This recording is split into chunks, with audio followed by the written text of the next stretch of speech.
Bonjour à tous, on espère que vous allez bien. Avant d'écouter ce podcast, nous vous conseillons vivement d'écouter celui sur la notion de contrat que vous retrouverez sur notre chaîne YouTube. Aujourd'hui, nous allons traiter, dans la lignée de notre dernier podcast, des conditions de validité du contrat. Pour qu'un contrat soit valable, il doit répondre à 3 conditions.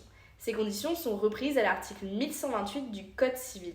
Sont nécessaires à la validité du contrat, le consentement des parties, leur capacité de contracter et enfin un contenu licite et certain. La première condition, comme l'a dit Eline, c'est le consentement des parties. Tout contrat se forme selon un schéma simple qui est la rencontre d'une offre et d'une acceptation. Ainsi, chaque partie doit exprimer son consentement. Et c'est par le biais d'un accord de volonté que résulte le consentement des parties au contrat. Ce consentement, il doit exister et ne pas être vicié. La deuxième condition, c'est que les parties doivent être capables de contracter. Ainsi, les mineurs non émancipés et les majeurs protégés sont incapables de cela. Il y a 2 exceptions à cette condition.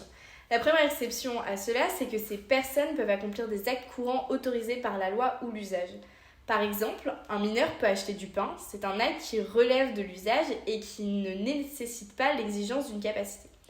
La deuxième exception, c'est que les incapables peuvent avoir recours à un représentant légal, judiciaire ou conventionnel pour conclure un contrat. Dernière obligation, le contrat doit avoir un contenu licite et certain. Certain, c'est-à-dire qu'il doit porter sur une prestation, exemple la vente d'un appartement. Pour ce qui est du contenu licite du contrat, le contrat ne peut déroger à l'ordre public, ni par ses stipulations, ni par son but. Le contrat, ne peut pas avoir comme objet une chose illicite.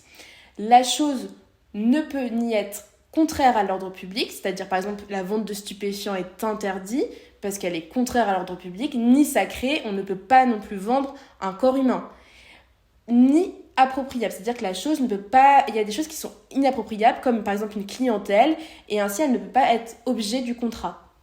Ainsi, dès lors que vous êtes face à un contrat qui ne remplit pas ces 3 conditions, le contrat n'est pas valide et il encourt la nullité. C'est par cette conclusion que se termine ce podcast. Avec Aline, nous vous souhaitons de bonnes fêtes de Noël et on vous dit à bientôt. À bientôt!